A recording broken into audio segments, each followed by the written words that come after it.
শায়েস্তা করা যায়, তাই না? তো এবারে নরেন্দ্র মোদীর মতন নমরুদ 400 বছর রাজত্ব করেছিল, 1 নয় 2 নয় 400 বছর। সেই যুগের লোকের অনেক দিন করে বাঁচত। তাহলে 400 বছর রাজত্ব করেছিল আর স্বৈরাচারী হয়ে উঠেছিল।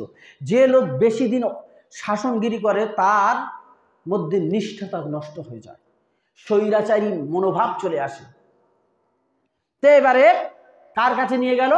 নমরুদের কাছে, হযরত ইব্রাহিমকে। এবার ইব্রাহিমকে জিজ্ঞাসা করছে, ইব্রাহিম কি ব্যাপার, এগুলো কেন কাজ করেছো? তোমার আলাদা কোনো দেবতা আছে নাকি? এবার কোরআন মাজিদ কি বলছে দেখুন, বিসমিল্লাহির রহমানির রহিম। আলাম তারা ইলাল্লাযী, আয়াত কোরআন মাজিদের 3 পারা। আলাম তারা ইলাল্লাযীনা হাজ্জা ইব্রাহিম মির রাব্বিহি। আল্লাহ পাক তার নবী মুহাম্মদ রাসূলুল্লাহ সাল্লাল্লাহু আলাইহি সাল্লামকে সম্বোধন করে বলছেন, আপনি কি দেখেননি সেই লোকের, যে লোক ঝগড়া করেছিল ইব্রাহিম আলাইহিস সালামের সাথে? মির রব্বিহি, আপনি নিজের প্রভুর ব্যাপারে, আপনি পরওয়ারদিগারকে বারে মে, তোমার প্রভুর ব্যাপারে, যে আল্লাহর ব্যাপারে যে ঝগড়া করেছিল, কার সঙ্গে? ইব্রাহিমের সঙ্গে। সে লোককে তুমি দেখোনি? জিজ্ঞাসা করছেন। দিয়ে বলছেন, আন আতাহুল্লাহুল মুলকা, আমি তাকে দিয়েছিলাম রাজত্ব, বাদশাহী। এখান থেকে আরেকটা জিনিস প্রমাণ হয়, সবাই নয়, যাদের মধ্যে ঈমান নেই তারা যদি ক্ষমতা পেয়ে যায় হাতে, তারা মনে করে আমরা দুনিয়ার হাতের চাঁদ পেয়ে গেছি, আর জনগণ হচ্ছে সব পাগল, এদের উপরে যা বলবো তাই শুনবি আমরা।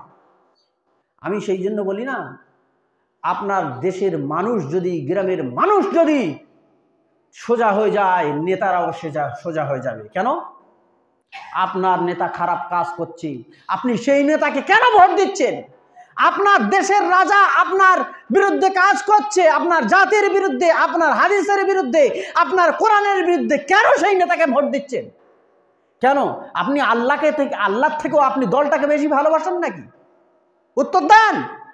অ্যাজ এ মুসলিম, আমি একজন মুসলিম, আমার পরিচয় আমি মুহাম্মদ রাসূলুল্লাহ সাল্লাল্লাহু আলাইহি সাল্লামের উম্মত। আমার পরিচয় হচ্ছে আমি আল কোরআনের অনুসারী। আমার পরিচয় হচ্ছে কি, আমি আপনি ভাই দিনী ভাই। আশহাদু আল্লাহ ইলাহা, সবাই বলুন আশহাদু আল্লাহ ইলাহা ইল্লাল্লাহু ওয়া আশহাদু আন্না মুহাম্মাদান আবদুহু ওয়া রাসূলুহু, আমি সাক্ষ্য দিচ্ছি আল্লাহ ছাড়া কোনো উপাস্য নেই, মুহাম্মদ সাল্লাল্লাহু আলাইহি সাল্লাম তার দূত, তার রাসূল, তার বান্দা। তাহলে আমি আপনি আমার কলেমার ভাই, আমি আমার আল্লাহর বিধান আগে মানব না পার্টির হিত আগে মানব? ভাবুন ও মুসলমান, জেগে উঠুন। ও মুসলমান, ঘুমিয়ে থেকেন না। মানুষ যদি সচেতন হয়ে যায়, জাতি যদি সচেতন হয়ে যায়, যে নেতা কাজ করছে না, যে নেতা আমার জাতির বিরুদ্ধে কাজ করছে, আমার ধর্মের বিরুদ্ধে কাজ করছে, তাকে কেন নেতা রাখবেন? সেই নেতার চেয়ার কেড়ে নেন, সেই নেতার ভোট দিয়েন না, দেখবেন ওই নেতা আপনি সাইজ হবে। জানেন না, নরেন্দ্র মোদী এর আগে 300 কত সিট নিয়ে সেন্টারে ক্ষমতায় এসেছিল, যখন তখন ইচ্ছা করছিল হুঙ্কার দিচ্ছিল, যেন তেন আইন পাশ করছিল। আর এখন সংখ্যাগরিষ্ঠতা নেই সংসদ ভবনে। এখন এই আপনার ওয়াকফ বিল নিয়ে এসেছে, একবার চন্দ্রবাবু নাইডুর পায়ে ধরছে, আর একবার বিহারের নীতিশের পায়ে ধরছে। কারণ এরা না সমর্থন করলে বিল তো পাশ হবে না, ওর ক্ষমতা নেই তো। তা ঠিক বলার উদ্দেশ্য হচ্ছে, যে নেতাকে আপনি যে যাচ্ছেন, সে নেতা যদি অসৎ হয়, তার কেন ভোট দেবেন? তখন সে আপনার পায়ে ধরতে আসবে। তা ইব্রাহিম আলাইহিস সালামের যুগে সেই নমরুদ কি করলো?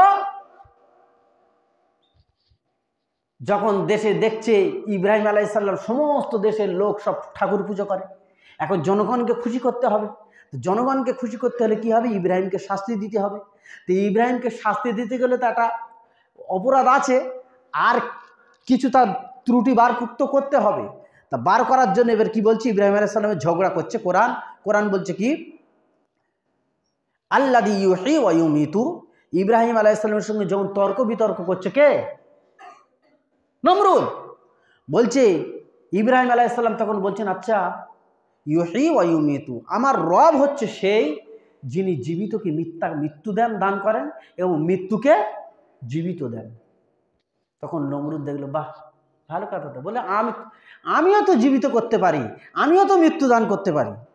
কেমন করে?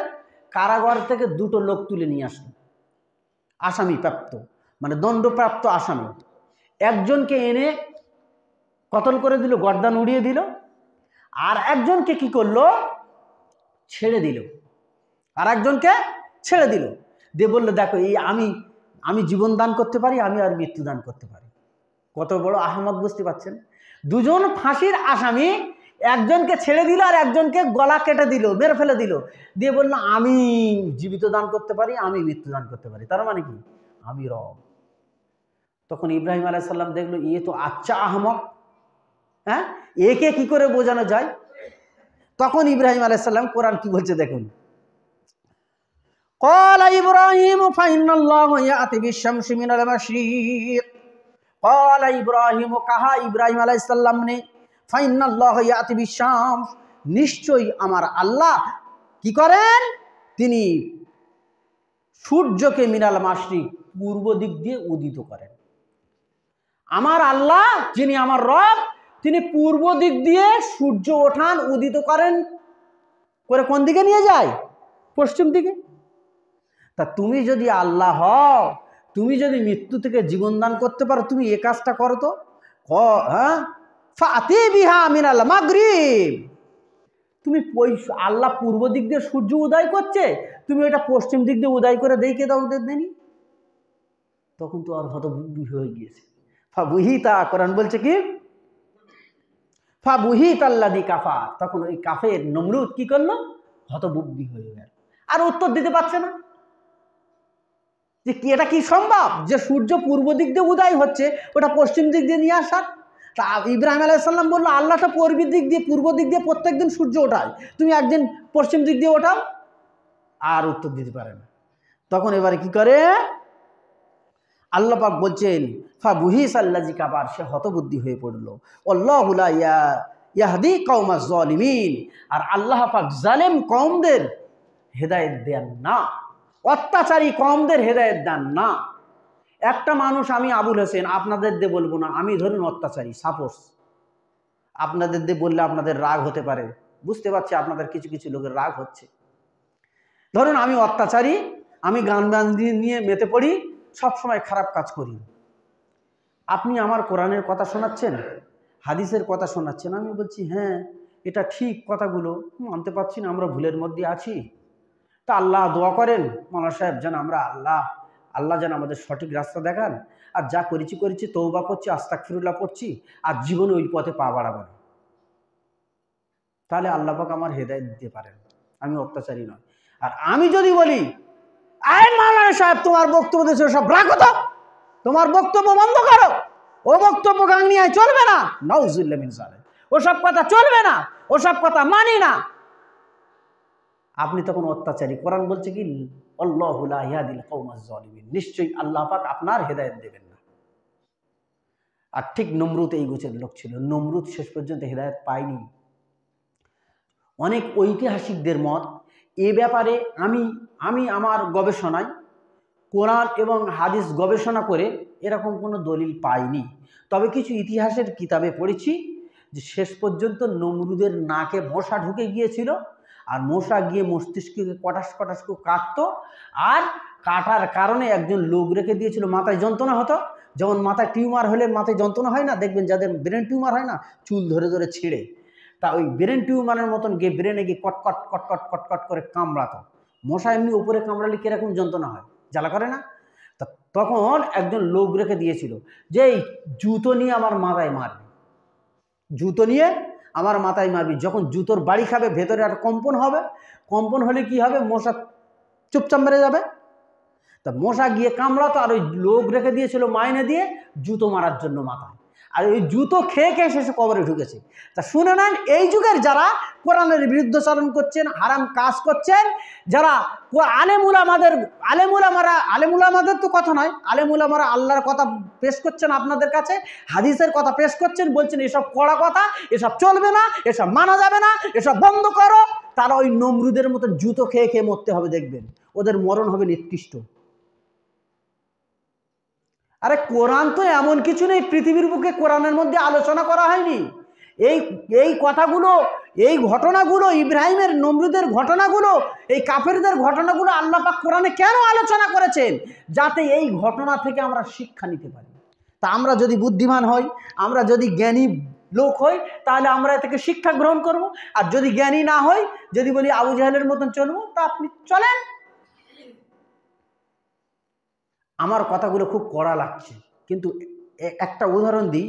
আপনাদেরকে আমি ভালোবাসি, এখন গাংনিয়াতে আছি, আপনারা আমার খাবার দিচ্ছেন, রুজির মালিক আল্লাহ, মাধ্যম হচ্ছে আপনারা আমার খাবার দিচ্ছেন 3 শ্বাস, মাস গেলে কিছু আমার সংসার নির্বাহ করার জন্য কিছু পয়সা দিচ্ছেন। আপনাদেরকে আমি ভালোবাসি, মহব্বত করি। এই কথাগুলো যদি আপনাদের না বলি, তাহলে কিয়ামতের ময়দানে পাকড়া হয়ে যেতে হবে। আর আমি চাই না আপনারা শয়তানের রাস্তায় চলে যান। আপনাদের ভালোবাসি বলে আপনাদেরকে সৎ রাস্তায় আসার পরামর্শ দিচ্ছি। আমার বাপজান ভাইজানেরা, আমার কথাগুলো শুনে ভুল বুঝবেন না। আমি আপনাদের মহব্বত করি। একটা উদাহরণ দিই। ধরুন একটা লোক বাপের সঙ্গে রাগ করে গিয়ে বিষ নিয়ে বলছে আমি এই বিষ খেয়ে নেব, বিষটা আমি খেয়ে নেবো, খেয়ে নিলে মরে যাব। বুঝতে পেরেছেন? আমি যদি বলি আচ্ছা আমি তোমার ভালোবাসি, তুমি বিষটা খেয়ে নাও, এটা ভালোবাসা হবে? ভালোবাসা হবে না।